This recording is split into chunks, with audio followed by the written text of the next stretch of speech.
ഇന്ത്യയിലെ സിഖ് മതസ്ഥരുടെ ഏറ്റവും പ്രധാനപ്പെട്ട ആരാധനാലയമായ പഞ്ചാബിലെ സുവർണ ക്ഷേത്രത്തിന് തറക്കല്ലിട്ടത് ബാബ മീർ മുഹമ്മദ് സൂഫി എന്ന ഇസ്ലാം സന്യാസി വര്യനാണ് എന്നടയാളപ്പെടുത്തുന്നതാണ് ഇന്ത്യ എന്ന രാജ്യത്തിന്റെ പേര്. അതാണ് ഈ രാജ്യത്തിന്റെ ദേശീയത. കഴിഞ്ഞ ദിവസങ്ങളിൽ ഇറങ്ങിയ ഒരു സിനിമയാണ് സർദാർ.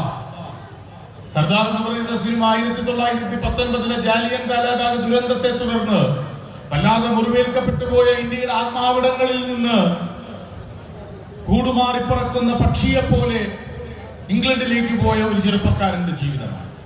അവിടെ വെച്ച് 1940കളുടെ ആരംഭത്തിൽ ആ കാലഘട്ടത്തിൽ ഹരിയാനയിലെ ലഫ്റ്റനന്റ് ഗവർണറായിരുന്ന മൈക്കൽ ഒട്ട്വയറിനെ വെടിവെച്ചു കൊല്ലാൻ ആ ചെറുപ്പക്കാരൻ തുനിഞ്ഞു. അത് സാധിക്കുകയും ചെയ്തു. ബ്രിട്ടീഷ് കോടതി അയാളെ കോടതിയിൽ ഹാജരാക്കി പരിശോധിച്ച് വിചാരണ നടത്തുന്നതിനിടയിൽ അത്ഭുതകരമായ ഒരു കാര്യം അവർ തിരിച്ചറിഞ്ഞു.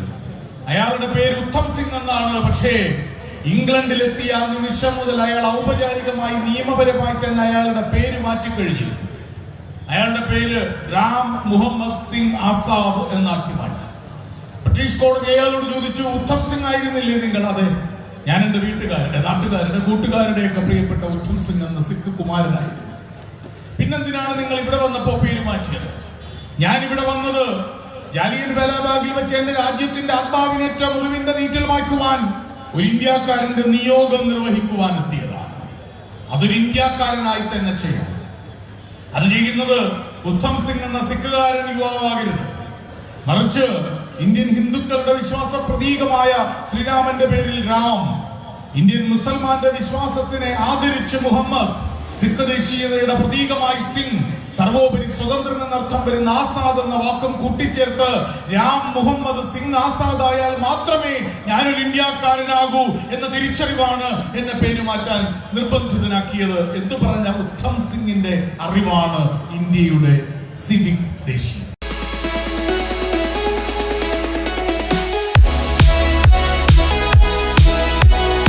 സഖാവ് സേതുമാധവനും സഖാവ് എസ് പ്രകാശും ഗണേഷും അടക്കമുള്ള ആദരണീയരായ സുഹൃത്തുക്കളെ, സഖാക്കളെ, കല്ലുവാതുക്കൽ പട്ടണത്തിന്റെ ഈ സന്ധിയിൽ നൊമ്പരപ്പെട്ടു പോകുന്ന ഒരു നാടിനെ പമ്പരം പോലെ ജനസമൂഹത്തിന്റെ ജീവിതഗതികളെ കറക്കുന്ന ഒരു ഭരണകൂടത്തിന്റെ ചെയ്തികളെ പ്രതിരോധിക്കാൻ ഈ രാജ്യത്തിന്റെ നാടിമിടിപ്പുകളുടെ ത്വരിതവേഗത്തിന് ഒപ്പം നിന്ന് സഞ്ചരിക്കുവാൻ സജ്ജരായ എന്റെ പ്രിയപ്പെട്ട സുഹൃത്തുക്കളെ, സഖാക്കളെ, മനുഷ്യർ, ഇതൊരു യുവജന സമ്മേളനമാണ്. യുവത്വം എന്ന വാക്കിന് പ്രായം അർത്ഥമാകുന്നില്ല, തലവുമാകുന്നില്ല. Let's not be frightened by the puppy's bark. Not even the thunderbolts of heaven shall frighten you. You are Indian youth with steel nerves and iron muscles എന്ന് പറഞ്ഞത് പണ്ടൊരു വിവേകാനന്ദനാണ്. നായ്ക്കുട്ടികളുടെ ദീനരോധനങ്ങൾ കേട്ട് നിങ്ങൾ അലോസരപ്പെടേണ്ട.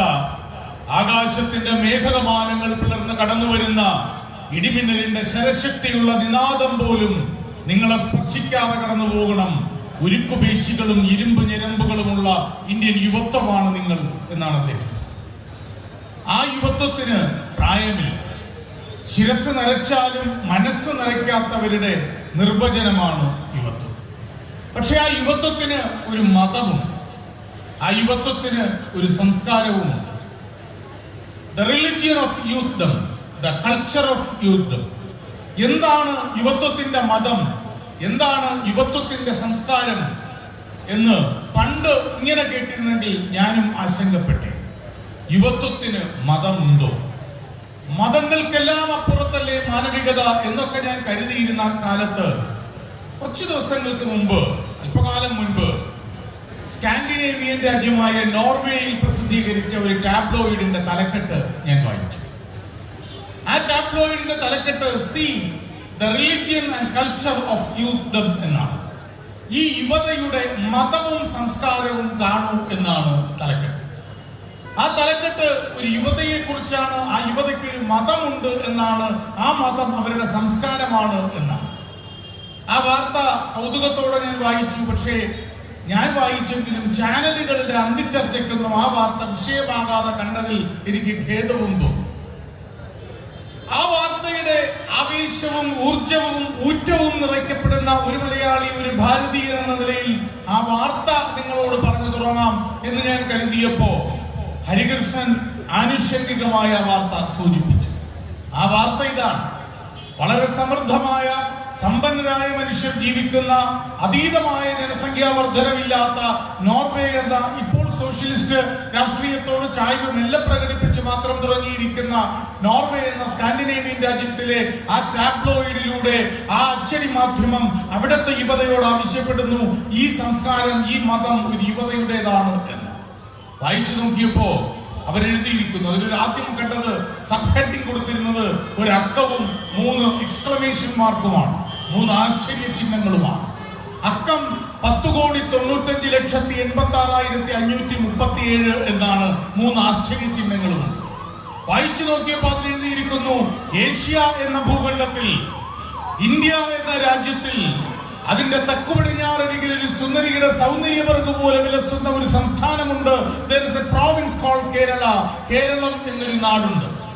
ആ നാട് അത്ര കണ്ട നാടിന് പരിചിതമല്ലാതിരുന്ന പ്രകൃതി ദുരന്തങ്ങൾ കാരണം വല്ലാതെ ഭീഷണിപ്പെട്ടപ്പോൾ രാജ്യത്തിന്റെ ജനജീവിതം, ആ നാട്ടിലെ ജനജീവിതം വല്ലാതെ അർത്ഥശങ്കകൾക്ക് ഇടയാകുന്ന രീതിയിൽ പ്രകൃതി ക്ഷോഭിച്ചപ്പോ 5000-ൽ പരം ടൺ ഇരുമ്പ് മാലിന്യങ്ങളും 6.5 ടണ്ണിൽ പകരം പാഴ്വസ്തുക്കളും ശേഖരിച്ചുകൊണ്ട് ആ നാട്ടിലെ യുവത മാനവ സേവയാണ് തങ്ങളുടെ മതവും സംസ്കാരവും എന്ന് തെളിയിച്ചുകൊണ്ട് ആ നാട്ടിലെ പാഴ്വസ്തുക്കൾ ശേഖരിച്ച ആ നാടിന്റെ ജനങ്ങളുടെ ആശങ്കകൾ അകറ്റുവാൻ ദുരിതാശ്വാസ നിധിയിലേക്ക് സംഭാവന ചെയ്ത തുകയാണ് 10,96,86,537 എന്ന നോർവീജിയൻ ടാബ്ലോയിഡിന്റെ കണക്ക്.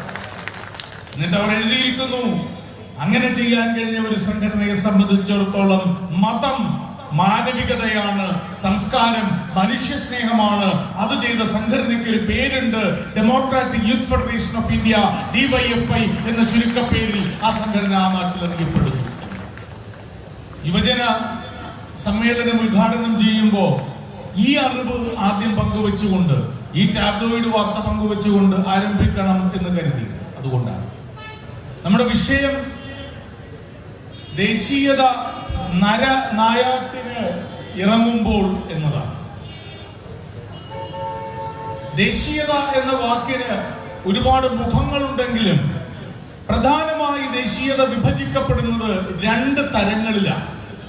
ഒന്ന്, ജാതിയുടെ, മതത്തിന്റെ, ഭാഷയുടെ, വേഷത്തിന്റെ, ആഹാരത്തിന്റെ, ആചാരത്തിന്റെ, അനുഷ്ഠാനങ്ങളുടെ ഒക്കെ അടിസ്ഥാനത്തിലുള്ള എത്നിക് നാഷണലിസം അഥവാ വംശീയ ദേശീയത.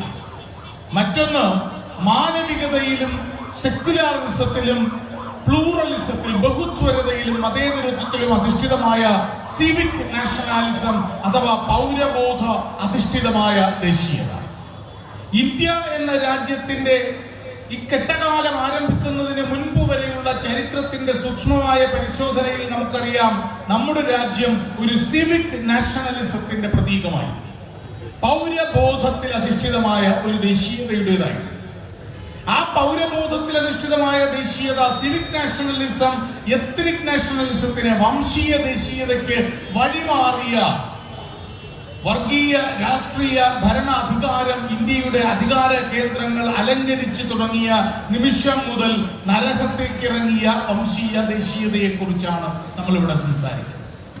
പക്ഷെ അതിനു മുൻപ് ആ വേദനാജനകമായ വർത്തമാന കാലത്തെക്കുറിച്ച് സംസാരിക്കുന്നതിന് മുൻപ് ആഹ്ലാദിപ്പിക്കുന്ന, അഭിരമിക്കേണ്ട, അർത്ഥം മനസ്സിലാക്കേണ്ട എന്താണ് യഥാർത്ഥ ദേശീയത, പൗരധർമ്മ ദേശീയത, സിവിക് നാഷണാലിസം എന്ന് മനസ്സിലാക്കുന്ന ഭൂതകാലത്തിലേക്ക് കൂടി നമ്മൾ സഞ്ചരിക്കണം. ഇന്ത്യയിൽ ഇന്ന് ഈ വംശീയ ദേശീയത നരനായാട്ടിനിറങ്ങുന്നുവെങ്കിൽ അതിന്റെ പ്രധാന കാരണം ഈ വംശീയ ദേശീയതയുടെ അപ്പോസ്തലന്മാരായ ദുരധികാരത്തിന്റെ ദുശാസന അവതാരങ്ങളായ നാടുവാഴികൾക്ക് ഈ രാജ്യം എന്ത് എന്നറിയില്ല എന്നതാണ്. എന്നെങ്കിലും ചോദ്യങ്ങൾ ചോദിക്കുവാൻ അവസരം കിട്ടിയാൽ ആദ്യം ചോദിക്കാൻ രാഷ്ട്രത്തിന്റെ നായകനോട് കരുതി വച്ചിരിക്കുന്ന വിനയപൂർണമായ ചോദ്യം മനസ്സിലിതായിരുന്നു: സർ, ഇന്ത്യ എന്ന ഈ രാജ്യത്തിലെ വളരെ വലിയൊരു സമുദായം, അതിശക്തമായ ഒരുപാട് ആചാരങ്ങളുള്ള, ഒരുപാട് മതസ്നേഹമുള്ള ഒരു സമൂഹമാണ് ഇന്ത്യയിലെ സിഖ് മതസ്ഥർ. ഇന്ത്യയിലെ സിഖ് മതസ്ഥരുടെ ഏറ്റവും പരമപ്രധാനമായ ആരാധനാലയം അമൃത്സറിലെ സുവർണ ക്ഷേത്രമാണ്, ഗോൾഡൻ ടെമ്പിൾ ആണ്. സർ, അങ്ങേക്കറിയുമോ ഇന്ത്യയിലെ സിഖ് മതസ്ഥരുടെ ഏറ്റവും പൗരാണികമായ ഏറ്റവും പ്രാമാണികമായ ആരാധനാലയമായ പഞ്ചാബിലെ സുവർണ ക്ഷേത്രത്തിന്റെ ശിലാസ്ഥാപനം നടത്തിയത്, തറക്കല്ലിട്ടത് ഏത് സിഖ് ഗുരുവാണ് എന്ന് അങ്ങേക്കറിയുമോ? ഗുരു അർജുൻ ദേവ് എന്നോ ഗുരു തേജ് ബഹാദൂർ എന്നോ ഗുരു ഗോവിന്ദ് സിംഗ് എന്നോ ഒക്കെ ആലോചിക്കുവാൻ അങ്ങ് മിനക്കെടുന്നുവെങ്കിൽ വേണ്ട, മറിച്ച് ഈ കസേരയിൽ ഇരിക്കുമ്പോൾ ഈ രാജ്യത്തെ കുറിച്ച് അങ്ങ് മനസ്സിലാക്കേണ്ടത്, വിനയത്തോടെ പറയാം, ഇന്ത്യയിലെ സിഖ് മതസ്ഥരുടെ ഏറ്റവും പ്രധാനപ്പെട്ട ആരാധനാലയമായ പഞ്ചാബിലെ സുവർണ ക്ഷേത്രത്തിന് തറക്കല്ലിട്ടത് ബാബ മീർ മുഹമ്മദ് സൂഫി എന്ന ഇസ്ലാം സന്യാസി വര്യനാണ് എന്നടയാളപ്പെടുത്തുന്നതാണ് ഇന്ത്യ എന്ന രാജ്യത്തിന്റെ പേര്. അതാണ് ഈ രാജ്യത്തിന്റെ ദേശീയത. കഴിഞ്ഞ ദിവസങ്ങളിൽ ഇറങ്ങിയ ഒരു സിനിമയാണ് സർദാർ. സർദാർ എന്ന് പറയുന്ന സിനിമ 1919 ജാലിയൻ വാലാബാഗ് ദുരന്തത്തെ തുടർന്ന് വല്ലാതെ മുറിവേൽക്കപ്പെട്ടു പോയ ഇന്ത്യയുടെ ആത്മാവിടങ്ങളിൽ നിന്ന് കൂടുമാറിപ്പറക്കുന്ന പക്ഷിയെ പോലെ ഇംഗ്ലണ്ടിലേക്ക് പോയ ഒരു ചെറുപ്പക്കാരന്റെ ജീവിതമാണ്. അവിടെ വെച്ച് 1940കളുടെ ആരംഭത്തിൽ ആ കാലഘട്ടത്തിൽ ഹരിയാനയിലെ ലഫ്റ്റനന്റ് ഗവർണറായിരുന്ന മൈക്കൽ ഒട്ട്വയറിനെ വെടിവെച്ചു കൊല്ലാൻ ആ ചെറുപ്പക്കാരൻ തുനിഞ്ഞു. അത് സാധിക്കുകയും ചെയ്തു. ബ്രിട്ടീഷ് കോടതി അയാളെ കോടതിയിൽ ഹാജരാക്കി പരിശോധിച്ച് വിചാരണ നടത്തുന്നതിനിടയിൽ അത്ഭുതകരമായ ഒരു കാര്യം അവർ തിരിച്ചറിഞ്ഞു. അയാളുടെ പേര് ഉത്തം സിംഗ് എന്നാണ്. പക്ഷേ ഇംഗ്ലണ്ടിലെത്തിയ ആ നിമിഷം മുതൽ അയാൾ ഔപചാരികമായി നിയമപരമായി തന്നെ അയാളുടെ പേര് മാറ്റിക്കഴിഞ്ഞു. അയാളുടെ പേര് രാം മുഹമ്മദ് സിംഗ് ആസാദ് എന്നാക്കി മാറ്റി. ബ്രിട്ടീഷ് കോടതി അയാളോട് ചോദിച്ചു, ഉത്തം സിംഗ് ആയിരുന്നില്ലേ നിങ്ങൾ? അതെ, ഞാൻ എന്റെ വീട്ടുകാരുടെ, നാട്ടുകാരുടെ, കൂട്ടുകാരുടെ ഒക്കെ പ്രിയപ്പെട്ട ഉത്തം സിംഗ് എന്ന സിഖ് കുമാരനായിരുന്നു. പിന്നെന്തിനാണ് നിങ്ങൾ ഇവിടെ വന്നപ്പോ പേര് മാറ്റിയത്? ഞാൻ ഇവിടെ വന്നത് ജാലിയൻ വാലാബാഗിൽ വെച്ച് എന്റെ രാജ്യത്തിന്റെ ആത്മാവിനേറ്റ മുറിവിന്റെ നീറ്റൽ മാറ്റുവാൻ ഒരു ഇന്ത്യക്കാരന്റെ നിയോഗം നിർവഹിക്കുവാൻ എത്തിയതാണ്. അതൊരു ഇന്ത്യക്കാരനായി തന്നെ ചെയ്യണം. അത് ചെയ്യുന്നത് ഉത്തം സിംഗ് എന്ന സിഖുകാരൻ യുവാവാകരുത്, മറിച്ച് ഇന്ത്യൻ ഹിന്ദുക്കളുടെ വിശ്വാസ പ്രതീകമായ ശ്രീരാമന്റെ പേരിൽ രാം, ഇന്ത്യൻ മുസൽമാന്റെ വിശ്വാസത്തിനെ ആദരിച്ച് മുഹമ്മദ്, സിഖ് ദേശീയതയുടെ പ്രതീകമായി സിംഗ്, സർവോപരി സ്വതന്ത്രൻ എന്നർത്ഥം വരുന്ന ആസാദ് എന്ന വാക്കും കൂട്ടിച്ചേർത്ത് രാം മുഹമ്മദ് സിംഗ് ആസാദ് ആയാൽ മാത്രമേ ഞാനൊരു ഇന്ത്യക്കാരനാകൂ എന്ന തിരിച്ചറിവാണ് എന്നെ പേര് മാറ്റാൻ നിർബന്ധിതനാക്കിയത് എന്ന് പറഞ്ഞ ഉത്തം സിംഗിന്റെ അറിവാണ് ഇന്ത്യയുടെ സിവിക് ദേശീയത. അതാണ് ഇന്ത്യയുടെ പൗരബോധത്തിൽ അധിഷ്ഠിതമായ ഭാരതത്തിന്റെ ദേശീയത. കാരണം ഇന്ത്യ എന്ന രാജ്യം മഴ പോലെ പുഴ പോലെ ഒഴുകി വന്ന, വളരെ നൈരന്തര്യതകൾ നിറഞ്ഞ, വളരെ വ്യത്യസ്തതകൾ നിറഞ്ഞ, ഒരുപാട് ജാതി മത ഭാഷ കുല ഗോത്ര വർഗ വർണ്ണ വേഷങ്ങളുടെ സങ്കരമായ ഒരു ഇരിപ്പിടമാണ്. അവിടെ അപരവൽക്കരിക്കുവാൻ വേണ്ടി ജാതിയോ മതമോ ഭാഷയോ വേഷമോ മാധ്യമമാക്കി മാറ്റുന്നതാണ് വർത്തമാനകാലത്തിലെ ദേശീയവാദികളുടെ പ്രത്യേകത. പക്ഷേ 124A എന്നൊരു വകുപ്പ് കൂടിയുണ്ട്. ഇപ്പോൾ ഇന്ത്യൻ പീനൽ കോഡിലുള്ള 124A സെഡിഷൻ ആക്ടിന്റെ പ്രാധാന്യം കണക്കിലെടുത്താൽ ജീവിച്ചിരുന്നുവെങ്കിൽ ഇന്ന് ജാമ്യം കിട്ടാതെ ജയിലിൽ പോകേണ്ടിയിരുന്ന നോൺ ബെയിലബിൾ ഒഫൻസിന് വിധേയനാക്കി അകത്ത് കിടന്ന് ഗോതമ്പ് പുട്ടടിക്കേണ്ടി വരുമായിരുന്ന ആദ്യത്തെ ആളിന്റെ പേര് പറയുമ്പോ ബ്രിട്ടീഷുകാർ കൽപ്പിച്ചു നൽകിയ സർപ്പദവി വലിച്ചെറിഞ്ഞ് സ്വാതന്ത്ര്യദാഹത്താൽ നിറഞ്ഞ മനസ്സുമായി ഇന്ത്യയുടെ പുൽത്തകടികളിലൂടെ നടന്നു കയറിയ വിശ്വമഹാകവി രവീന്ദ്രനാഥ ടാഗോറാണ് എന്ന് പറയുമ്പോഴാണ് സത്യം. കാരണം രവീന്ദ്രനാഥ ടാഗോർ പറഞ്ഞു, ദേശീയത ഒരു ശല്യമാണ്. Nationalism is a nuisance. Humanity is so powerful and so graceful. മാനവികത അതിനേക്കാൾ എത്രയോ മുകളിലാണ് ദേശീയത എന്ന ശല്യത്തിന് മുന്നിൽ എന്ന് ആദ്യം പറഞ്ഞത് ഭാരതത്തിന്റെ രാഷ്ട്രകവി, ഭാരതത്തിന്റെ ആദരണീയനായ ഗുരുദേവൻ രവീന്ദ്രനാഥ ടാഗോറാണ്. ഇന്ന് ടാഗോർ ഉണ്ടായിരുന്നെങ്കിൽ ഇന്ന് ഈ പറഞ്ഞ 124A പ്രകാരം ടാഗോറിനെ പിടിച്ചകത്തിട്ട്, ടാഗോറിനെ മാത്രമല്ല ഇന്നുണ്ടായിരുന്നെങ്കിൽ അകത്താകുമായിരുന്ന മനുഷ്യർ ചേർന്നുണ്ടാക്കിയ ഒരു മനുഷ്യ ഗോപുരത്തിന്റെ ഒരു ചരിത്രത്തിന്റെ പേരാണ് ഇന്ത്യ. ആ ചരിത്രം എന്ന് പറയുന്നത് അഗ്നിതുല്യമായ ഒരു ചരിത്രമാണെന്നാണ് വിവേകാനന്ദൻ പറഞ്ഞത്. ഷിക്കാഗോയിൽ പോയി വിവേകാനന്ദൻ ലോകമത സമ്മേളനത്തിൽ സംസാരിക്കുമ്പോൾ വിവേകാനന്ദൻ പറഞ്ഞത്, ഞാൻ വരുന്നത് ഉൾക്കൊള്ളലിന്റെ നാട്ടിൽ നിന്നാണ് എന്നാണ്. നീ പുറത്തേക്ക് പോകൂവെന്ന് പാകിസ്ഥാനിലേക്കുള്ള ചൂണ്ടുപലക കാണിച്ച് പുറത്തേക്കാക്കുന്നവന്റെ നാട്ടിൽ നിന്നല്ല, നീ ഇങ്ങോട്ട് കടന്നു വരുമെന്ന് സ്വാഗതം ചെയ്യുന്ന ഉൾക്കൊള്ളലിന്റെ ഒരു നാട്ടിൽ എഡ്വേർഡോ ഗിലിയാനോ എന്ന് പറയുന്ന ഉറുഗ്വൻ കവി ഫയർ എന്ന് പറഞ്ഞൊരു കവിത എഴുതിയിട്ടുണ്ട്. അഗ്നിയെ കുറിച്ചാണ് കവിത. ഈ അഗ്നിയും ഇന്ത്യയും എന്താണെന്ന് ചോദിച്ചാൽ, അഗ്നിസമമാണെന്ന് പറയുന്നത് എന്താണെന്ന് ചോദിച്ചാൽ, ഈ ഗലിയാനോ അഗ്നിയെ കുറിച്ച് എഴുതിയ കവിതയുടെ വരികൾ ഇതാണ്. From my primary classes, my teachers taught me that I can create fire by rubbing sticks or stones together. എന്ന് പറഞ്ഞ കവിതയുടെ സാരാംശം. കുട്ടിക്കാലത്തെ ക്ലാസ്സുകളിലെ അധ്യാപകർ എന്നോട് പറഞ്ഞു, കമ്പുകളും കല്ലുകളും ഉരച്ചു നോക്കൂ, നിനക്ക് അഗ്നിസ്ഫുലിംഗം ഉണ്ടാക്കാം. ഞാൻ അന്ന് മുതൽ കിട്ടുന്ന കമ്പും കല്ലും ഒക്കെ ഉരച്ചു നോക്കി. പക്ഷെ ദൗർഭാഗ്യവശാൽ എന്നെ കൊണ്ട് അഗ്നിസ്ഫുലിംഗവും ഉണ്ടാക്കാൻ കഴിഞ്ഞില്ല. May be I am not skilled.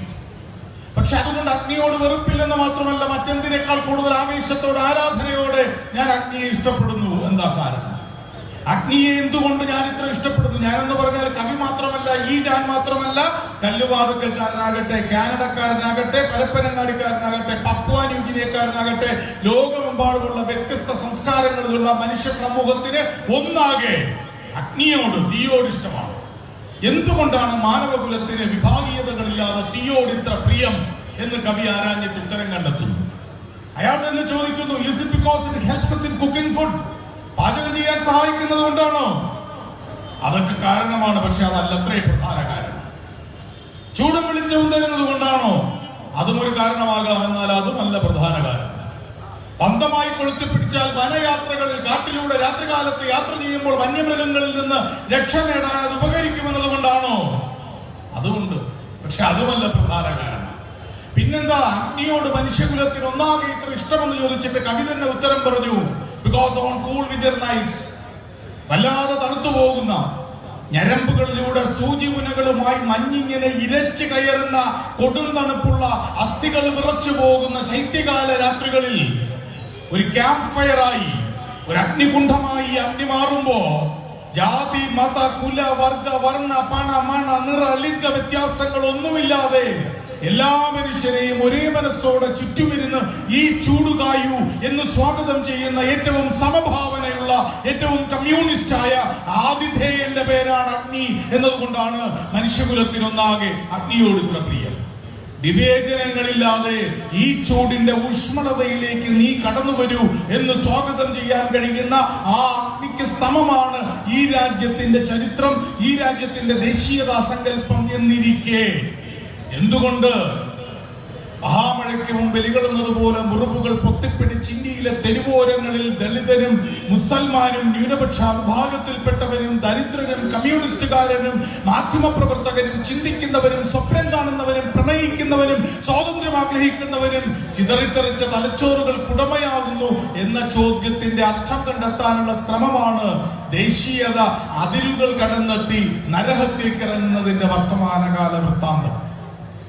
ഇന്ന് ഗൗരി ലങ്കേഷിന്റെ ആകട്ടെ, കൽബുർഗിയുടെ ആകട്ടെ, പൻസാരയുടേതാകട്ടെ, നരേന്ദ്ര ദബോൽക്കറിന്റേതാകട്ടെ, ഭാരതത്തിന്റെ വർത്തമാനകാല ചരിത്രത്തിൽ ഉടനീളം പുരണ്ടിട്ടുള്ള ചോരകൾക്കെല്ലാം, ചോരത്തുള്ളികൾക്കെല്ലാം തന്നെ വേട്ടയാടലിന്റെ സ്വരമുണ്ട്, വേട്ടയാടലിന്റെ നിറമുണ്ട്.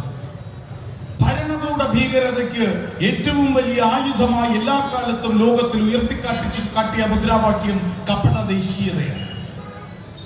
കപടദേശീയതയുടെ ആൾരൂപമായിരുന്ന, ഉയരം കുറവായിരുന്ന പെയിന്ററായിരുന്നിട്ടും ഓസ്ട്രിയയിലെ ആർട്സ് അക്കാദമി പ്രവേശനം നന്നായി വരയ്ക്കുമായിരുന്നിട്ടും പ്രവേശനം നിഷേധിച്ച കാരണം കൊണ്ട് മാനസികമായി വലിയ വ്യതിയാനങ്ങൾക്ക് ഉടമയായി, ലോകത്തെ മുഴുവൻ അടക്കി ഭരിക്കാൻ കുറിച്ച ഏകാധിപതിയായി, കോൺസെൻട്രേഷൻ ക്യാമ്പിൽ മനുഷ്യജീവിതങ്ങളെ തളച്ചിട്ട് ക്രൂരമായി പീഡിപ്പിച്ച് ആയിരക്കണക്കിന് ഉയിരുകളുടെ അധിപനായി മാറിയ മാനവ ചരിത്രത്തിലെ ഏറ്റവും ക്രൂരനായ ഏകാധിപതി അഡോൾഫ് ഹിറ്റ്ലർ ആകട്ടെ, മനുഷ്യർ പരസ്പരം ഹസ്തദാനം ചെയ്താൽ അവരുടെ ചിന്തകൾ തമ്മിൽ പങ്കുവയ്ക്കപ്പെടുമെന്ന ഭയം കൊണ്ട് ഷേക്ക് ഹാൻഡ് ഈ രാജ്യത്തിൽ നിരോധിക്കുന്നുവെന്ന് പ്രഖ്യാപിച്ച, ഷേക്ക് ഹാൻഡ് വരെ നിരോധിച്ച ഇറ്റലിയിലെ ബെനിറ്റോ മുസോളിനി ആകട്ടെ, എന്തിന് മഹിന്ദ രാജപക്ഷയാകട്ടെ, ലസന്ത വിക്രമതുംഗ എന്ന് പറയുന്ന മനുഷ്യൻ, സൺഡേ ലീഡർ എന്ന് പറയുന്ന പത്രത്തിന്റെ ജേർണലിസ്റ്റ് ആയിരുന്ന, ചീഫ് ജേർണലിസ്റ്റ് ആയിരുന്ന ലസന്ത വിക്രമതുംഗ, എഡിറ്റർ ആയിരുന്ന ലസന്ത വിക്രമതുംഗ ഒരു ദിവസം വൈകുന്നേരം അടുത്ത ദിവസത്തേക്കുള്ള എഡിറ്റോറിയൽ എഴുതി. കപട ദേശീയതയുടെ പേരിൽ ശ്രീലങ്ക എന്ന ഈ രാജ്യത്തിലെ നിസ്വരായ തമിഴ് വംശജരായ മനുഷ്യർ മുഴുവൻ വേട്ടയാടപ്പെടുന്ന ഭരണകൂട ഭീകരതയ്ക്കെതിരെ എഡിറ്റോറിയൽ എഴുതി രഹസ്യമായി മേശപ്പുറത്ത് വെച്ച് അദ്ദേഹം വീട്ടിലേക്ക് മടങ്ങിയപ്പോ അദ്ദേഹം അതിന് അവസാനം എഴുതി, നാളെ ഒരുപക്ഷെ ഞാൻ ഭരണകൂട ഭീകരതയുടെ കപട ദേശീയവാദികളുടെ തോക്കിനിരയായേക്കാം, but my pen will not sleep in the graveyard. ശവക്കല്ലറയിൽ എന്റെ പേന ഉറങ്ങില്ല. നാളെ വന്നില്ല. അന്ന് തന്നെ പത്രം ഓഫീസിൽ നിന്ന് ചോർന്നു കിട്ടിയ രഹസ്യ വിവരത്തിന്റെ അടിസ്ഥാനത്തിൽ വീട്ടിലേക്ക് മടങ്ങിയ ലസന്ത വിക്രമത്തുക എന്ന സൺഡേ ലീഡറിനെ വെടിവെച്ചു കൊന്നത്, ചുട്ടുകൊന്നത് ഭരണകൂട ഭീകരതയുടെ ദല്ലാളന്മാരായിരുന്നു. അതുകൊണ്ട് മഹീന്ദ രാജപക്ഷെയാണ് ലോകമെമ്പാടുമുള്ള സ്വേച്ഛാധിപതികൾ മനുഷ്യ സമൂഹത്തിന്റെ നിഗ്രഹത്തിനായി ഉപയോഗിച്ചത് ഈ സോക്കാൾ ദേശീയതയാണ്. Klu Klan, KLUXKLAN, Klu Klux Klan, ഉച്ചരിക്കാറില്ല. ക്ലൂ ക്ലാൻ എന്ന് പറയുന്നത് അമേരിക്കയിലുള്ള ഏറ്റവും ഭീകരമായ ദുരൂഹമായ ചെയ്തികളിലൂടെ കറുത്ത വർഗക്കാരനെ കണ്ടാൽ കൊന്നുകളയുവാൻ കൊതിക്കുന്ന വെള്ളക്കാരുടെ രക്തവാഹികളായ ചില വെള്ളക്കാരുടെ കൂട്ടായ്മയാണ്. ഏറ്റവും കൂടുതൽ നരഹത്യ നടത്തുന്ന സംഘടന. ദൗർഭാഗ്യകരമെന്ന് പറയട്ടെ, ക്ലൂ ക്ലാനെ പരസ്യമായി അംഗീകരിക്കുവാൻ സന്നദ്ധരായിരുന്ന ചില നേതാക്കൾ ഉണ്ടായിരുന്നു അമേരിക്കയിലെ ആ കാലഘട്ടത്തിൽ. കാരണം സാധാരണക്കാരനായ സഹജാതനായ മനുഷ്യൻ അട്ടിയോടിക്കപ്പെടുകയും ക്രൂരമായി കൊല ചെയ്യപ്പെടുകയും ചെയ്യുന്നത് ഹരമായി കാണുന്നവരുടെ ഒരു സംസ്കാരം, ഒരു സങ്കല്പമാണ്. ആ സങ്കല്പത്തിന്റെ വളം, ആ സങ്കല്പം എന്ന വിഷവൃക്ഷത്തിന്റെ അടിസ്ഥാന വളത്തിന്റെ പേരാണ് വർത്തമാനകാലത്തിൽ കപട ദേശീയത.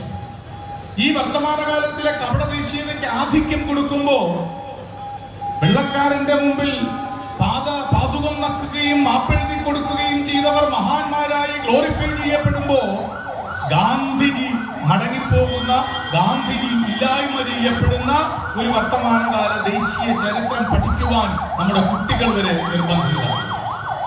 നമ്മുടെ കുട്ടികളെ വരെ ഗാന്ധിജി ഇല്ലാത്ത ഇന്ത്യൻ ദേശീയ ചരിത്രം പഠിപ്പിക്കാൻ അവർ നിർബന്ധിതരാക്കുന്നു. കാരണം അവർക്കറിയാവുന്ന ഗാന്ധിയും ഇപ്പൊ ഈ കഴിഞ്ഞ സ്വാതന്ത്ര്യദിനാഘോഷത്തിൽ കേരളത്തിലെ കമ്മ്യൂണിസ്റ്റ് പ്രസ്ഥാനം ഭാരതത്തിന്റെ സ്വതന്ത്ര ഭാരതത്തിന്റെ പതാക ഉയർത്തിക്കൊണ്ട് ആ സ്വാതന്ത്ര്യദിനം ചരിത്രപരമായി ആഘോഷിക്കുക തന്നെ ചെയ്യും. കേരളത്തിലെ കമ്മ്യൂണിസ്റ്റുകാർക്ക് ഗാന്ധിയെ അറിയാം, ഈ കപട ദേശീയവാദികൾക്കും ഗാന്ധിജി അറിയാം. കപട ദേശീയവാദികൾക്ക് അറിയാവുന്ന ഗാന്ധിജി 1869 ഒക്ടോബർ 2 പോർബന്തറിൽ ജനിച്ച മനുഷ്യനാണ്. നമുക്കറിയാവുന്ന ഗാന്ധി ജനിച്ചത് പോർബന്തറിലല്ല, നമുക്കറിയാവുന്ന ഗാന്ധിജി ജനിച്ചത് ഒക്ടോബർ 2 നമുക്കറിയാവുന്ന ഗാന്ധിജി ജനിച്ചത് 1869 നമ്മളറിയുന്ന ഗാന്ധിജി ജനിച്ചത് 1893 അദ്ദേഹത്തിന്റെ 24ാമത്തെ വയസ്സിൽ ദക്ഷിണാഫ്രിക്കയിലെ പീറ്റർ മരീസ്ബർഗ് എന്ന റെയിൽവേ സ്റ്റേഷനിൽ 1ാം ക്ലാസ്സിൽ യാത്ര ചെയ്യാനുള്ള ടിക്കറ്റ് കയ്യിലുണ്ടായിട്ടും നിറം കറുപ്പായി പോയത് കൊണ്ട് ഒരു വെള്ളക്കാരൻ ഇടങ്കാലുകൊണ്ട് പുറത്തേക്ക് തൊഴിച്ചെറിഞ്ഞ മുഹൂർത്തത്തിൽ നിറത്തിന്റെ പേരിൽ മനുഷ്യനെ വിവേചിക്കുന്നതിനെതിരെ പ്രതികരിക്കാനും പ്രതിരോധിക്കാനും ഉറച്ചതും ഉറപ്പിച്ചതുമാകണം തന്റെ ജീവിതം എന്ന് ശപഥം ചെയ്ത മുഹൂർത്തത്തിൽ മോഹൻദാസ് കരംചന്ദ് മരിച്ചു, അവിടെ ഗാന്ധിജി ജനിച്ചു എന്ന് തിരിച്ചറിയുന്നവന്റെ പേരാണ് കമ്മ്യൂണിസ്റ്റ്. ആ തിരിച്ചറിവിന്റെ മതവും ആ തിരിച്ചറിവിന്റെ സംസ്കാരവുമാണ് അധ്യക്ഷൻ ഹരികൃഷ്ണൻ പറഞ്ഞ ഈ ചെങ്കൊടി മരത്തിന്റെ തണലിൽ വർഗീയവാദികൾ കടന്നു വരാൻ അനുവദിക്കാത്ത ഒരു കരുത്തുണ്ട് എന്ന്. ഞാൻ വിചാരിച്ചു ഹരികൃഷ്ണൻ മറ്റൊന്നുകൂടി പറയുന്നത്, എന്തുകൊണ്ട് കാസർഗോഡ് നിന്ന് തിരുവനന്തപുരത്ത് ആശുപത്രിയിലേക്ക് 6 മാസം പ്രായമുള്ള കുട്ടിയുടെ ജീവൻ രക്ഷിക്കുവാൻ വേണ്ടി ദേശീയ ഹൈവേയിലെ സർവ്വഗതാഗത കുരുക്കുകളും ഒഴിവാക്കി പാതയോരത്തെ ജാതിയോ മതമോ രാഷ്ട്രീയമോ ഇല്ലാതെ കൈകൾ കോർത്ത് യാത്ര സുഗമമാക്കി കൊടുക്കുന്ന ജനസമൂഹമുള്ള ഈ ലോകത്തിലെ ഒരൊറ്റ നാടിന്റെ പേര് കേരളം എന്നായത് എന്തുകൊണ്ട് എന്ന ചോദ്യത്തിന്റെ ഉത്തരം അറിയണം. ആ ചോദ്യത്തിന് ഉത്തരമേ ഉള്ളൂ. ആ ചോദ്യത്തിന്റെ ഉത്തരം അറിയണമെങ്കിൽ ഞാൻ ജനിച്ച വർഷത്തിലേക്ക് പോകണം. ഞാൻ ജനിച്ചത് 1972. 1972 ഫെബ്രുവരി മാസത്തിൽ തലശ്ശേരിയിലെ ഒരു മുസ്ലിം പള്ളി ആക്രമിച്ച് നശിപ്പിക്കുവാൻ സംഘടിച്ച ആയുധധാരികളായെത്തിയ സവർണവർഗീയ സംഘത്തിന്റെ കാവിക്കൊടി ധരിച്ച ആ അക്രമി സംഘത്തിന്റെ പടയ്ക്ക് മുന്നിൽ അക്ഷോഭ്യമായി നിന്ന് അതിനെ നേരിട്ടവരുണ്ട്. അന്ന് അവരുടെ കഠാരപ്പടിയിൽ മരണം കൈവരിച്ച ഇസ്ലാം ദേവാലയത്തിനെ സംരക്ഷിക്കുവാൻ വേണ്ടിയുള്ള പോരാട്ടത്തിൽ മരണം വരിച്ച സഖാവിന്റെ പേര് ഒരു ഇസ്ലാം നാമമായിരുന്നില്ല. ഹിന്ദുമതത്തിലെ പുരുഷോത്തമ പ്രതീകമായ ശ്രീരാമന്റെ പേരായിരുന്നു സഖാവ് UK കുഞ്ഞിരാമന്റെ പേര്. എന്തുകൊണ്ട് കേരളത്തിൽ വർഗീയ കക്ഷികൾ കടന്നു വരുന്നില്ല എന്ന് ചോദിച്ചാൽ അതിന്റെ ഉത്തരം പറഞ്ഞു വരികയായിരുന്നു സഖാവ് MVR. അദ്ദേഹത്തിന്റെ ജീവചരിത്രം എഴുതിയപ്പോൾ, അദ്ദേഹത്തിന്റെ അനുഭവങ്ങൾ, അദ്ദേഹത്തിന്റെ ഓർമ്മക്കുറിപ്പുകൾ എഴുതിയപ്പോൾ അതിലൊരിടത്ത് തലശ്ശേരി കലാപത്തെ കുറിച്ച് എഴുതിയിട്ടുണ്ട്.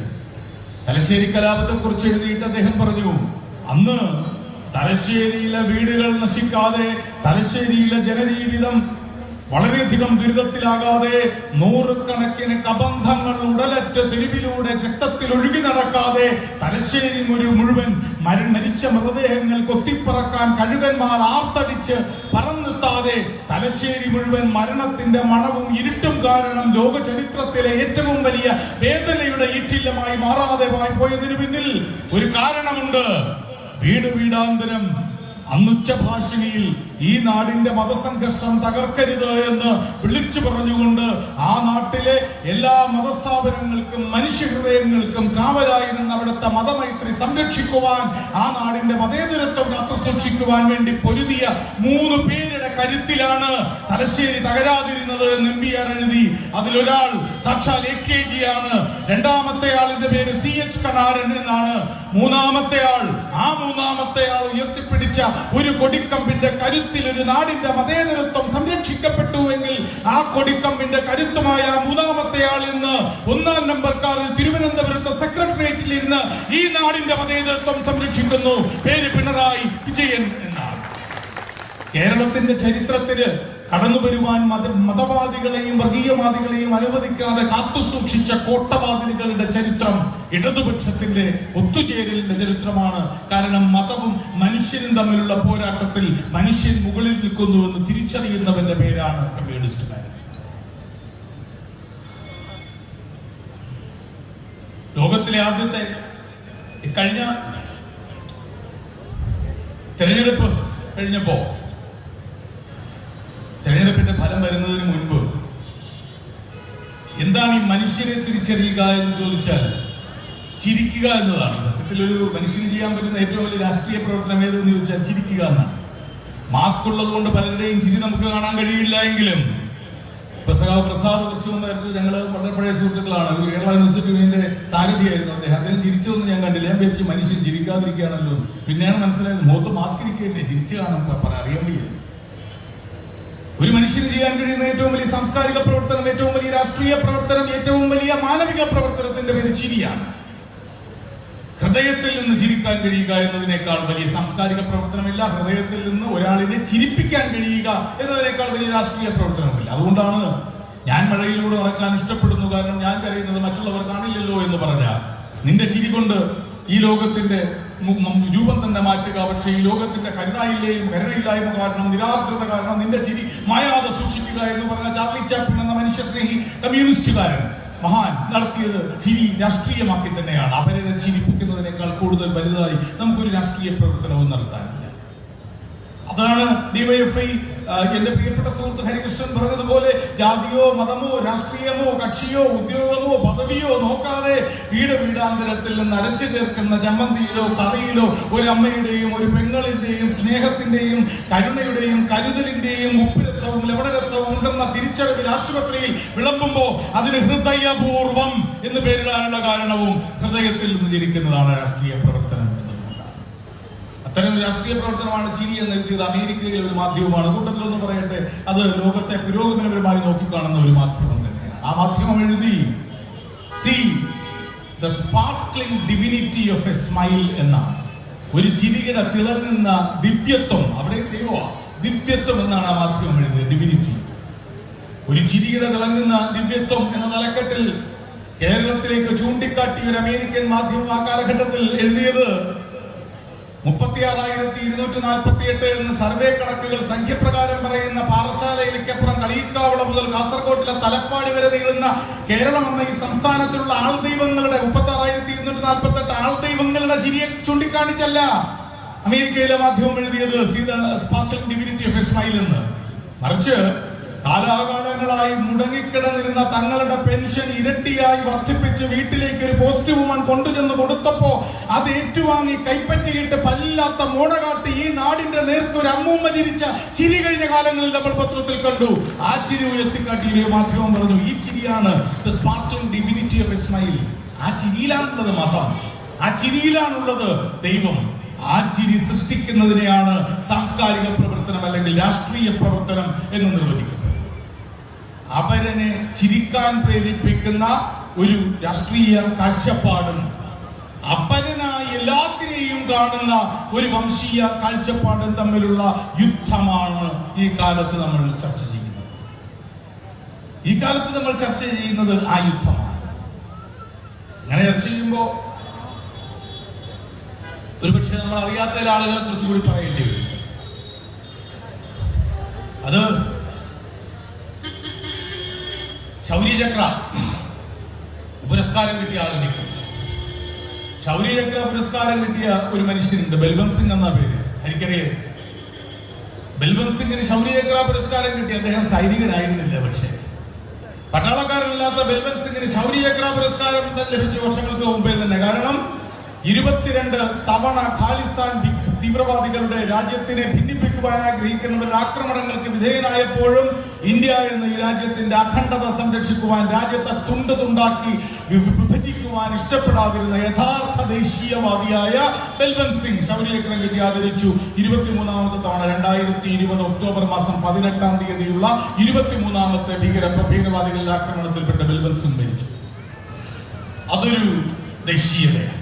ബൽവന്ത് സിംഗിന്റെ പ്രവർത്തനം ഒരു ദേശീയതയാണ് ഈ കാലഘട്ടം. ലീലാവതി, തമിഴ്നാട്ടിൽ വെള്ളം കിട്ടാതെ ഏറ്റവും കൂടുതൽ ആളുകൾ മരിച്ച ഗ്രാമത്തെ ലീലാവതി, ഏറ്റവും കൂടുതൽ കുടിവെള്ള പ്രശ്നം അനുഭവിക്കുന്ന പ്രദേശത്തെ ലീലാവതി, വരണ്ടുപോയ മണൽത്തരികളുടെ നിറം, കറുത്ത നിറം മാത്രമുള്ള പാതകൾ നിറഞ്ഞ, വീടകങ്ങൾ നിറഞ്ഞ, വെള്ളം കിട്ടാത്ത അസ്ഥിക്കൂടങ്ങൾ നിറഞ്ഞ തമിഴ്നാട്ടിലെ ഒരു ഗ്രാമത്തിലെ ലീലാവതി എന്ന സ്ത്രീ അവിടുത്തെ കൗൺസിൽ ഇലക്ഷനിൽ, കോർപ്പറേഷൻ ഇലക്ഷനിൽ, ഗ്രാമപഞ്ചായത്ത് ഇലക്ഷനിൽ മത്സരിച്ചു, വിജയിച്ചു. അവർ അവിടെ കുടിവെള്ളം എത്തിച്ചു. ആ നാട്ടിൽ കുടിവെള്ളത്തിന്റെ ദേവത എന്നുവരെ അവർ വാഴ്ത്തപ്പെട്ടു. കുടിവെള്ള മാഫിയയാൽ അവർ കൊല ചെയ്യപ്പെട്ടു. പേര് ലീലാവതി. വെള്ളം കൊടുക്കുക എന്നത് ദേശീയതയാണ്. ആ ദേശീയത ചെയ്യുന്നവരാണ്. രേണുക എന്ന് പറഞ്ഞാൽ രേണുകാമ്മ എന്നാണ് കർണാടകത്തിലുള്ളവർ വിളിക്കുന്നത്. കർണാടകത്തിൽ കാലാകാലങ്ങളായി നമുക്കറിയാം നിലനിന്നിരുന്ന ദേവദാസി സമ്പ്രദായം, പിറന്നു വീഴുന്ന പെണ്ണിന്റെ മാനവും മാംസവും മാത്രമാണ് വില എന്ന് കരുതിയിരുന്ന ദേവദാസി സമ്പ്രദായം നിരോധിക്കുവാൻ വേണ്ടി പൊരുതിയ രേണുക, ദേവദാസി സമ്പ്രദായം നിരോധിക്കുവാൻ പ്രക്ഷോഭം നടത്തി. ദേവദാസി സമ്പ്രദായം നിരോധിപ്പിക്കുക മാത്രമല്ല, വിരമിച്ച ദേവദാസികൾക്ക് അർഹമായ പെൻഷൻ ലഭിക്കുവാനുള്ള പ്രവർത്തനങ്ങൾ നടത്തി. അതും സാധ്യമാക്കിയെടുത്തിയ രേണുക എന്ന രേണുകാമ്മ. വൃന്ദാ സാഹിനി ബീഹാറുകാരിയാണ്. ബീഹാറിലെ ഭൂവുടമകൾ കിടപ്പാടം നഷ്ടപ്പെടുത്തി അവിടുത്തെ സാധാരണക്കാരായവരെ തെരുവിലേക്ക് വലിച്ചെറിഞ്ഞപ്പോ, ഉറങ്ങാൻ ഇടമില്ലാതെ പാതയോരങ്ങളിൽ ശവങ്ങൾ പെരുകിയപ്പോ, ഇടം നഷ്ടപ്പെട്ടവർ ഇടമുണ്ടാക്കി കൊടുക്കുവാൻ വേണ്ടിയുള്ള പ്രക്ഷോഭ സമരം നയിച്ച് അവർക്ക് അവരുടെ വാസസ്ഥലം സ്വന്തമാക്കിയ വൃന്ദാ സാഹിനി. ഇവരൊക്കെ നടത്തിയ ദേശീയ പ്രവർത്തനമാണ്. പക്ഷേ ഇവരുടെ ഒന്നും ദേശീയ പ്രവർത്തനം നമ്മൾ ചർച്ചകളിൽ നിന്നും പഠിച്ചിട്ടില്ല, പത്രങ്ങൾ അധികം കണ്ടിട്ടുമില്ല. കാരണം ഇവരൊക്കെ നടത്തിയ ദേശീയ പ്രവർത്തനത്തിന് പിന്നിൽ ഒരു കാരണം, അത് ഇവരുടെ ഒന്നും ദേശീയ പ്രവർത്തനം വിളംബരം ചെയ്യപ്പെടുന്നതോ 56 ഇഞ്ചിന്റെ നെഞ്ചളവുള്ളതോ ആയിരുന്നില്ല. ഇവരുടെ ദേശീയ പ്രവർത്തനങ്ങൾക്ക് പിന്നിലുള്ള ചേതനയുടെ കാരണം ഇവിടെ സാംസ്കാരിക സംഗമത്തിൽ പങ്കെടുത്തുവെന്ന് അധ്യക്ഷനോ സ്വാഗത പ്രസംഗകനോ പറഞ്ഞ എന്റെ പ്രിയപ്പെട്ട സുഹൃത്ത് മുരുകന്റെ ഒരു കവിതയിലെ വരികൾ പോലെ, അവനവന് വേണ്ടിയല്ലാതെ അവരനു വേണ്ടി എന്ന് സൂക്ഷിക്കുന്ന വരികൾ പോലെ ദേശീയ പ്രവർത്തനമാണ് ഇവർ നടത്തിയത്. കാരണം ഇവരെല്ലാം തന്നെ ഒരു പ്രസ്ഥാനത്തിന്റെ, അതാത് ജില്ലാ കമ്മിറ്റികളുടെയും സംസ്ഥാന കമ്മിറ്റികളുടെയും ഭാരവാഹികളായിരുന്നു. ആ പ്രസ്ഥാനത്തിന്റെ പേര് communist party of India, Marxist എന്നാണ്. സഖാവ് ബൽവന്ത് സിംഗിന്റെ, സഖാവ് രേണുകയുടെ, സഖാവ് ലീലാവതിയുടെ, സഖാവ് വൃന്ദാ സാഹിനിയുടെ പ്രവർത്തനങ്ങൾ ഭാരതത്തിൽ അവരവർ ജീവിക്കുന്ന പ്രദേശങ്ങളിലെ ജനസമൂഹത്തിനു വേണ്ടി മാറ്റിവെക്കപ്പെട്ടവയാണ്. നമ്മുടെ രാഷ്ട്രത്തിന്റെ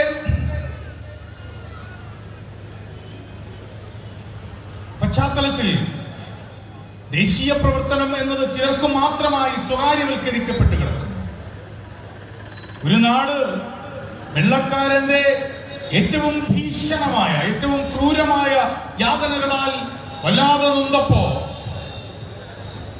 2 പ്രദേശങ്ങൾക്കിടയിലെ ഒരു ഉഷ്ണകാല യാത്രയിൽ ആവിക്കകത്ത് പെട്ട് മനുഷ്യ കുരുതി നടത്തപ്പെട്ടപ്പോ, കമ്പാർട്ട്മെന്റിൽ ശ്വസിക്കാനിടമില്ലാതെ കരിഞ്ഞ ശവങ്ങൾ ബാക്കിയാക്കി മടങ്ങിപ്പോയപ്പോ, ഒരു തീവണ്ടിയുടെ വാഗണിനകത്ത് വെന്തുപോയ ശവശരീരങ്ങൾ കണ്ട് വെള്ളക്കാരൻ അമർത്തിച്ചിരിച്ച് ആഹ്ലാദിച്ചപ്പോ, വാഗൺ ട്രാജഡി എന്ന വേദനയുടെ വിശേഷണത്തിന് അത് അർഹമായപ്പോ, ഹിച്ച്കോക്ക് എന്ന സായിപ്പിന്റെ ധാർഷ്ട്യത്തിനു മുന്നിൽ വള്ളുവനാടും ഏറനാടും വല്ലാതെ പകച്ചു നിന്നപ്പോ അവർക്കെതിരെയുള്ള ദേശീയ പോരാട്ടത്തിന് നടുനായകത്വം വഹിച്ച വാരിയംകുന്നത്ത് കുഞ്ഞഹമ്മദ് ഹാജിയും ആലി മുസലിയാരും ഇന്ത്യൻ ദേശീയതയുടെ എക്കാലത്തെയും ഏറ്റവും പ്രധാനപ്പെട്ട വക്താക്കളാണ് എന്ന് ചരിത്രത്തിൽ അടയാളപ്പെടുത്തുന്നതിനെ കൂടി നമ്മൾ ഓർമ്മിക്കണം. അടയാളപ്പെടുത്തപ്പെടേണ്ടത് ചിലർ മാത്രമാണ് എന്ന നിർവചനമാണ് അതിദേശീയതയുടെ നരനായാട്ടിന് കാരണം. ഉച്ചത്തിൽ സംസാരിക്കുന്നവൻ വേട്ടയാടപ്പെടേണ്ടവനാണ്, സ്വപ്നം കാണുന്നവൻ വേട്ടയാടപ്പെടേണ്ടവനാണ്, എഴുതുന്നവൻ വേട്ടയാടപ്പെടേണ്ടവനാണ്. എന്ത് ശർമ്മയാണ് ഇന്നലത്തെ ആ ശർമ്മ? അലോക് ശർമ്മ. കഴുതകളായ മാധ്യമപ്രവർത്തകരെ കുറിച്ച് പറഞ്ഞ അലോക് ശർമ്മ സട്ടേറിക്കലായി ആക്ഷേപഹാസ്യത്തോടുകൂടി പരിഹാസോക്തിയോടുകൂടി പ്രതികരിച്ചാൽ അവർക്കിനി ജയിലിൽ കിടക്കേണ്ടി വരും, കലാകാരന്മാർക്ക്, സ്റ്റാൻഡപ്പ് കൊമേഡിയൻസിന് പോലും എന്ന് പറഞ്ഞ അലോക് ശർമ്മ. എന്തൊരു ആശ്വാസമാണ് നമ്മൾ നിൽക്കുന്നത്. പയ്യേ, നിനക്കും കൊട്ടാരത്തിലാണോ ഊണെന്ന് രാജാവിന്റെ ഹൃദയത്തിൽ കൊള്ളത്തക്ക രീതിയിൽ ഇളകി വിസർജനം ചെയ്യുന്ന പശുവിനോട് ചോദിച്ച നമ്പ്യാരെ കണ്ട് തിരുത്തിയ രാജ്യത്തിലാണ് നമ്മൾ ജീവിക്കുന്നത്, നാട്ടിലാണ് നമ്മൾ ജീവിക്കുന്നത്. കേരളം അങ്ങനെ ഉണ്ടായതാണ്. ഈ കല്ലുവാതുക്കൽ ഒരു ബംഗ്ലാവിൻ കുന്നോ അങ്ങനെ എന്തോ ഒരു ചരിത്രമുണ്ട്, അറിയോ? കല്ലുവാതുക്കൽ വരുമ്പോ ഞാൻ ഹരിയോട് ചോദിക്കുന്നത് വെച്ചാണ്. കാരണം കല്ലുവാതുക്കലുള്ള ബംഗ്ലാവിൻ കുന്ന് എന്ന് പറയുന്ന ഒരു സ്ഥലമുണ്ട്. അത് CP രാമസ്വാമിയുടെ ഇടക്കാല വസതിയായി അദ്ദേഹം ഉപയോഗിച്ചിരുന്നു. ആ സ്ഥലം അതെവിടെയാണ്? അങ്ങനെ സ്ഥലം ഉണ്ടോ? അടുത്ത് തന്നെ CP രാമസ്വാമി. ഈ കേരളം എന്ന് പറയുന്ന നാടുണ്ടായത് നിരവധി പോരാട്ടങ്ങളുടെ, നിരവധി സമരങ്ങളുടെയൊക്കെ ഭാഗമായാണ്. അതിലൊരാളിന്റെ പേര് മറക്കരുത്. നമ്മൾ കവിതയിലൂടെയും സിനിമാ പാട്ടിലൂടെയും മാത്രമേ അറിയുള്ളൂവെങ്കിലും അതിനുപരിയായി കലാപങ്ങളുടെ കാട്ടുതീ കരുത്തുള്ള ഒരു കാവൽക്കാരൻ ഉണ്ടായിരുന്നു ഈ നാടിന്റെ ചേതനയ്ക്ക്. പി ഭാസ്കരൻ എന്നാണ് പേര്. കവി പി ഭാസ്കരൻ. ഉയരും ഞാൻ നാടാകെ പടരും ഞാൻ, ഒരു പുത്തൻ ഉയിർ നാടിനേകിക്കൊണ്ടുയരും ഞാൻ എന്നെഴുതിയ പി ഭാസ്കരൻ. ആ പി ഭാസ്കരൻ ഐക്യ കേരള ഗാഥയിൽ ഇങ്ങനെ എഴുതിയപ്പോ ഈ CP രാമസ്വാമി അയ്യര് നിങ്ങൾ ഈ പറയുന്ന ഈ സ്ഥലത്ത് വന്ന് താമസിച്ചിട്ടാണ് കൽപ്പന പുറപ്പെടുവിച്ചത് കേട്ടോ. പി ഭാസ്കരനെ മദിരാശിയിലേക്ക് നാട് കടത്താൻ. മദിരാശിയിലേക്ക് പി ഭാസ്കരനെ അടക്കം നാട് കടത്തിയ CP രാമസ്വാമി അയ്യർ എന്ന പരദേശി പട്ടര് കല്ലുവാതിക്കലല്ല എവിടെ വന്ന് താമസിച്ചാലും അയാളുടെ മൂക്കുവെട്ടി പാണ്ഡ്യനാട്ടിലേക്ക് പറഞ്ഞയച്ച പാരമ്പര്യമുള്ള കേരളത്തിന്റെ വിപ്ലവ ചരിത്രത്തിൽ മനുഷ്യൻ തന്നെയാണ് പ്രാധാന്യം. അതുകൊണ്ടാണ് കമ്മ്യൂണിസ്റ്റുകാരനെ വർത്തമാനകാലത്തിൽ ആദരവോടെ അഞ്ചാമത്തെ വിരലാണ് എന്ന് ലോകം വിളിക്കുന്നത്. അഞ്ചാമത്തെ വിരലൊരു കഥയുണ്ട്, ഞാൻ ഒരുപാട് ദീർഘിപ്പിക്കുന്നില്ല. 7 കാലം നിർത്താം, ഇതിലൂടെ പറഞ്ഞ് നിർത്താം. അഞ്ചാമത്തെ വിരൽ ഈ 5ാം വിരലുകൾ ഉയരുമ്പോഴാണ് നരനായാട്ട് അവസാനിക്കപ്പെടുന്നത്. നരനായാട്ട് എന്ന് പറയുന്നത് മനുഷ്യന്റെ ജീവിതം അപഹരിക്കുന്നത് മാത്രമല്ല കേട്ടോ. മനുഷ്യന്റെ വിശ്വാസം അപഹരിക്കുന്നതിൽ, മനുഷ്യന്റെ ആഹാരം അപഹരിക്കുന്നതിൽ, മനുഷ്യന്റെ സ്വപ്നങ്ങൾ അപഹരിക്കുന്നതിൽ, കൊതി, മനുഷ്യന്റെ മോഹം എന്ന് പറഞ്ഞാൽ രാജസ്ഥാനിലെ ഒരു കൊച്ചുകുട്ടിക്ക് ഒരു മോഹം ഉണ്ടായി. കഷ്ടപ്പെട്ട് ജോലി ചെയ്ത് പൈസ ഉണ്ടാക്കുന്ന അച്ഛനോട് കൊച്ചുകുട്ടി പറഞ്ഞ മോഹം, അച്ഛൻ എനിക്ക് കുതിരയെ വാങ്ങിച്ചു തരാനാ. വാങ്ങിച്ചു കൊടുത്തു അച്ഛനൊരു കുതിര. ഇത് പറയുന്നത് 1800 1900 അല്ല, 2019 ഒക്ടോബർ സെപ്റ്റംബർ മാസത്തിലാണ്. അതെ, 2019 ഓണം കഴിഞ്ഞിട്ട് രാജസ്ഥാനിലെ ആ കൊച്ചുകുട്ടിക്ക് കുതിരയെ വാങ്ങിച്ചു കൊടുത്തു അച്ഛൻ. എന്നിട്ട് പറഞ്ഞു നീ കൊണ്ടുപോയി കുതിരയെ മേയിച്ചിട്ട് വന്നു പറഞ്ഞു. കുതിരയെ മേയ്ക്കാൻ കുതിരയെ മേയ്ക്കാൻ പോയി. കുതിരപ്പുറത്തോ കയറി ഈ പിടുക്കൻ അങ്ങനെ പോയിക്കൊണ്ടിരുന്നപ്പോ മുസാഫർ എന്നോ മറ്റോ ആയിരുന്നു അവന്റെ പേര്. അവനെ കണ്ടുകിട്ടിയില്ല, അന്ന് വന്നില്ല അവൻ വീട്ടില്. കൂട്ടിടങ്ങളെ അന്വേഷിച്ചു, അടുത്ത വീടുകളെ അന്വേഷിച്ചു, സഹപാഠികളുടെ സഹീർദ്ധ്യരുടെ ഒക്കെ വീടുകളെ അന്വേഷിച്ചു, കണ്ടില്ല. അടുത്തുള്ള കുളങ്ങളിലും കിണറുകളിലും ഒക്കെ തപ്പി നോക്കി, കിട്ടിയില്ല. പിറ്റേ ദിവസം നോക്കിയപ്പോ അവിടെ പുല്ലുമേയുന്ന സ്ഥലത്ത് ഒരു വലിയ തൃശൂലം കൊണ്ട് കുത്തി കൊന്നിട്ടിരിക്കുന്നു കുതിരയെ. കോർത്തെടുത്തത് ശൂലത്തിന്റെ ഒരു മുനയിൽ കുതിരയെയും മറുഭാഗത്തെ കുഞ്ഞിനെയും. കാരണം അവൻ മുസൽമാനാണ്. ഈ മുസൽമാന് കുതിരപ്പുറത്ത് സവാരി ചെയ്യാൻ അനുവദിക്കുന്നില്ല ഞങ്ങളുടെ ആചാരം എന്നായിരുന്നു അവരുടെ വാദം. അപ്പൊ സ്വാതന്ത്ര്യ സഞ്ചാരത്തിൻ്റെത് കൂടിയാണ്. ഹത്യ ചെയ്യപ്പെടുന്നത് മനുഷ്യ ജീവിതങ്ങൾ മാത്രമല്ല, ഹത്യ ചെയ്യപ്പെടുന്നത് മാധ്യമ പ്രവർത്തനമാണ്, ഹത്യ ചെയ്യപ്പെടുന്നത് സ്വപ്നങ്ങളാണ്, ഹത്യ ചെയ്യപ്പെടുന്നത് ഇഷ്ടപ്പെട്ട ആഹാരം കഴിക്കാനുള്ള സ്വാതന്ത്ര്യമാണ്. ഇഷ്ടമുള്ള ആഹാരം കഴിക്കാനുള്ള സ്വാതന്ത്ര്യത്തിന്റെ കൂടി പേരാണ് സുഹൃത്തെ ദേശീയത. എന്താണ് ഈ രാജ്യം, ഇന്ത്യ ലോകത്തിന്റെ മുന്നിൽ സംഭാവന ചെയ്ത ഏറ്റവും വലിയ സംസ്കാരം എന്ന് ചോദിച്ചാൽ അത് ഈ സോ കോൾഡ് ഗ്ലോറിഫൈഡ് ആർഷഭാരത സംസ്കാരമൊന്നുമല്ല. എന്റെ പക്ഷത്തിലെങ്കിലും, എന്റെ ശരിയിലെങ്കിലും, എന്റെ കാഴ്ചപ്പാടിലെങ്കിലും ഇന്ത്യ ലോകത്തിന് സംഭാവന ചെയ്ത ഏറ്റവും ബൃഹത്തുമായ സംസ്കാരം ഏത്? പാശ്ചാത്യ ലോകത്തിന് അത്ഭുതപ്പെടുത്തിയ ഇന്ത്യയുടെ സംസ്കാരം ഏതെന്ന് എന്നോടൊരാൾ ചോദിച്ചാൽ ഞാൻ പറയും അത് തീന്മേശയിലെ സംസ്കാരമാണ്.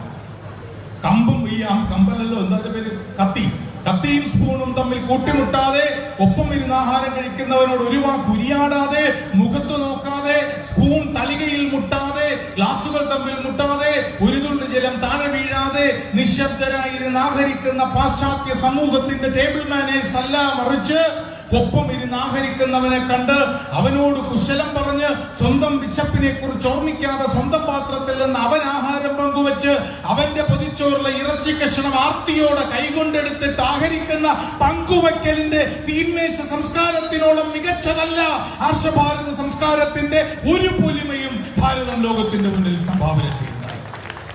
ഈ പങ്കുവെക്കലിന്റെ ദേശീയത കൊല ചെയ്യപ്പെടുന്നിടത്താണ് ഹത്യ നടക്കുന്നത്. കൊല ചെയ്യപ്പെടുന്നത് പങ്കുവയ്ക്കലാണ്.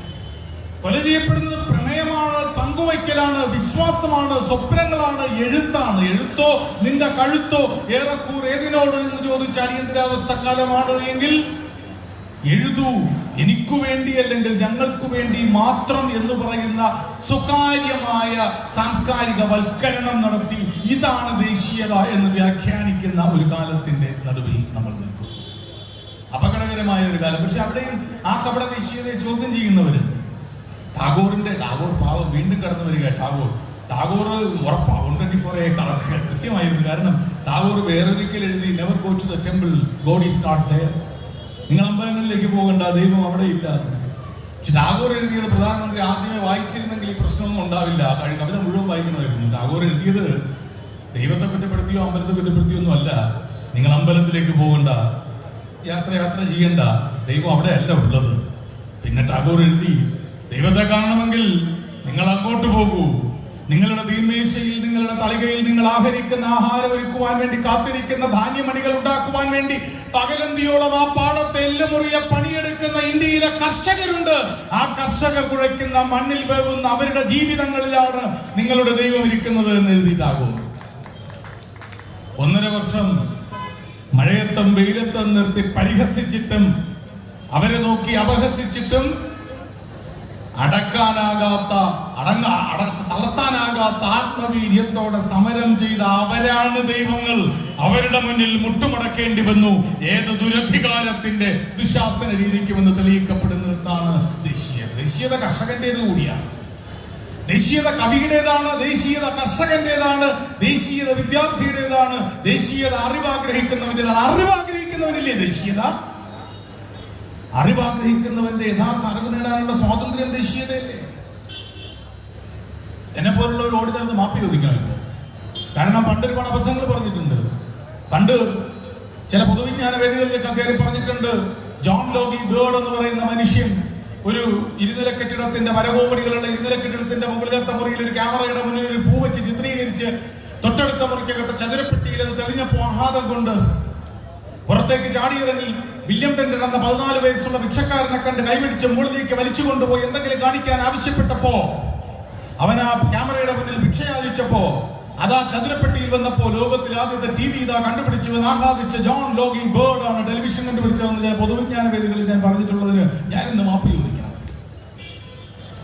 റോസ്ലിൻ സർവകലാശാലയുടെ വൈദഗ്ധ്യത്തോടെ സഹായത്തോടെ ഇയാൻ വിൽമുട്ട് എന്ന പ്രതിഭാശാലിയായ ശാസ്ത്രജ്ഞനാണ് ഡോളി എന്ന ഷീപ്പിനെ സൃഷ്ടിച്ചുകൊണ്ട് ആദ്യമായി ക്ലോണിംഗ് നടത്തിയത്. അദ്ദേഹമാണ് ക്ലോണിംഗിന്റെ പിതാവ് എന്ന് പറഞ്ഞതിന് ഞാൻ മാപ്പ് ചോദിക്കണം. വെസ്റ്റേറ്റ് പേപ്പേഴ്സ് അടക്കമുള്ള പ്രസിദ്ധീകരണങ്ങൾ നടത്തി പരാജയപ്പെട്ട വിൽബറും ഓർവിലും റൈറ്റ് സഹോദരന്മാർ ചേർന്നാണ് വിമാനം ഉണ്ടാക്കിയത് എന്ന് പറഞ്ഞതിന് ഞാൻ മാപ്പ് ചോദിക്കണം. കാരണം നമ്മുടെ രാജ്യത്തിന്റെ ഭരണാധിപൻ പറയുന്നു TV കണ്ടുപിടിച്ചത് ജോൺ ലോഗി ബേർഡ് അല്ല, മഹാഭാരത കഥ ധൃതരാഷ്ട്രർക്ക് പറഞ്ഞു കൊടുക്കാൻ വേണ്ടി സഞ്ജയൻ കണ്ടുപിടിച്ചതാണ് ടെലിവിഷൻ. ഇയാൻ വിൽമുട്ട് അല്ലത്രേ ക്ലോണിംഗ് കണ്ടുപിടിച്ചത്. ക്ലോണിംഗിന്റെ പിതാവ് സാക്ഷാൽ ഗണപതിയാണ്. മനുഷ്യ ശരീരത്തിൽ ആനയുടെ തുമ്പിക്കൈ ചേർത്ത് വെച്ചതാണ് ചരിത്രത്തിലെ ആദ്യത്തെ ക്ലോണിംഗ്. വിമാനം കണ്ടുപിടിച്ചത് ഭരദ്വാജ മഹർഷിയാണ്. അതിൽ കയറിയാണ് അത്രേ രാവണൻ സീതയെ തട്ടിക്കൊണ്ടുപോയത്. അറിവിന് വേണ്ടേ ദേശീയതയും സ്വാതന്ത്ര്യവും ജനാധിപത്യവും? തങ്ങളുടേത് എന്ന് കരുതുന്ന ചില സങ്കല്പങ്ങൾ കൊണ്ട് വിജ്ഞാനത്തെ പോലും വികലമാക്കുമ്പോ ഹത്യ ചെയ്യപ്പെടുന്നത് മനുഷ്യർ, നരർ മാത്രമല്ല, മറിച്ച് നരമായ മാനവികമായ സർവ്വതും കൊല ചെയ്യപ്പെടുവാൻ ഈ അതീത ദേശീയത കാരണമാകുമ്പോ, ഞാൻ പറഞ്ഞു വന്നത് ആദ്യത്തെ മത്സരം 5-ാം വിരൽ എന്ന് പറഞ്ഞിട്ട് അവിടെ നിർത്തി.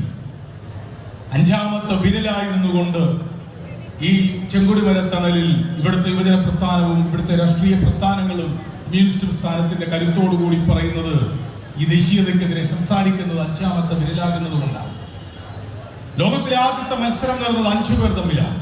ആരാണ് കൂട്ടത്തിൽ ഏറ്റവും കേമനെന്നറിയുവാനുള്ള അവാശിയേറിയ മത്സരത്തിൽ മത്സരിച്ച 5 പേർ ഈ 5 വിരലുകളാണ്. ഇവരിൽ ആരാണ് ഏറ്റവും മികച്ചവൻ, ഏറ്റവും വലിയ ശരി, ഇവരിൽ ആര് എന്ന് മത്സരം ഇങ്ങനെ പരസ്പരം പിണഞ്ഞ് മുറുകിയപ്പോ സാക്ഷാൽ ദൈവം ജൂറിയായി വന്നു എന്ന് കഥ. ദൈവം എന്ന് പറഞ്ഞാൽ അത് രാമനോ നബി സല്ലല്ലാഹു അലൈഹി വസല്ലമോ ക്രിസ്തുവോ ശിവനോ ബുദ്ധനോ ജനനോ സ്വരാഷ്ട്രനോ പാഴ്സിയോ ഇല്ലെങ്കിൽ മനുഷ്യന്റെ നോവിനെ തിരിച്ചറിയാൻ കഴിയുന്ന മറ്റൊരു മനുഷ്യ ഹൃദയമാണ് ഏറ്റവും വലിയ ദൈവമെന്ന തിരിച്ചറിവൊക്കെ ആകാം. എന്തായാലും ഒരു ശരിയുടെ ശക്തി ജൂറിയായി വന്നിട്ട് ഇവരോട് പറഞ്ഞിട്ട് നിങ്ങൾ തമ്മിൽ വഴക്കുകൂടി അടികൂടി കലമ്പലാകണ്ട, നിങ്ങളിലെ വിജയിയാണെന്ന് ഞാൻ പ്രഖ്യാപിക്കാം, ഒരൊറ്റ കാര്യം ചെയ്താൽ മതി, നിങ്ങളുടെ കേമത്തരം എന്നോട് പറഞ്ഞാൽ മതി.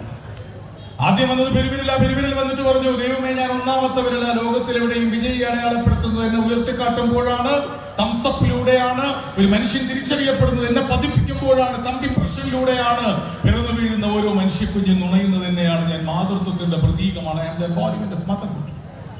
ദൈവം പറഞ്ഞു കൊള്ളാം, അടുത്തയാൾ വരട്ടെ. 2-ാമതായി വന്നത് ചൂണ്ടുവിരൽ വന്നിട്ട് പറഞ്ഞു, ദുരധികാരത്തിനെതിരെ ചൂണ്ടാൻ കഴിയുന്നവരിലാണ് ഞാൻ, സെൻസ് ഓഫ് എയിമിന്റെ ലക്ഷ്യബോധത്തിന്റെ വിരൽ ഞാനാണ്, വെടിവെക്കാൻ, അമ്പയ്യാൻ, ക്യാരംസ് കളിക്കാൻ ഞാൻ വേണം.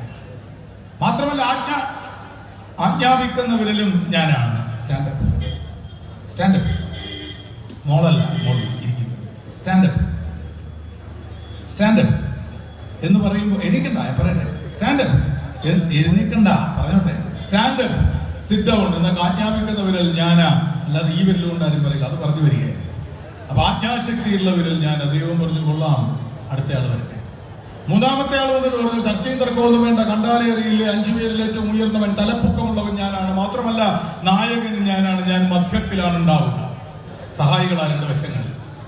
4-ാമത്തെ വിരൽ ഒത്തിരി നാണത്തോടെ വന്നിട്ട് പറഞ്ഞു, ദൈവം ഇവരൊക്കെ പറഞ്ഞത് ശരിയായിരിക്കാൻ പറ്റും, ശരിയാവണമെങ്കിൽ വിരലുണ്ടാവണമെങ്കിൽ കുട്ടികളുണ്ടാവണമെങ്കിൽ കെട്ടിയോളുണ്ടാവണമെങ്കിൽ പ്രണയം ഉണ്ടാവണ്ടേ, വിവാഹം ഉണ്ടാവണ്ടേ, അപ്പൊ ഒരു മോതിരം അതിന് ഞാൻ തന്നെ വേണം. I am the most romantic. 4 വിരൽ ഇങ്ങനെ പറഞ്ഞു കഴിഞ്ഞപ്പോൾ 5-ാം വിരലിനൊന്നും പറയാനില്ല. 5-ാം വിരലിന്റെ പേരാണ് സഖാവ്. 5-ാം വിരൽ എന്ന് പറഞ്ഞു, ദൈവമേ ഇവരൊക്കെ പറഞ്ഞത് ശരിയാ.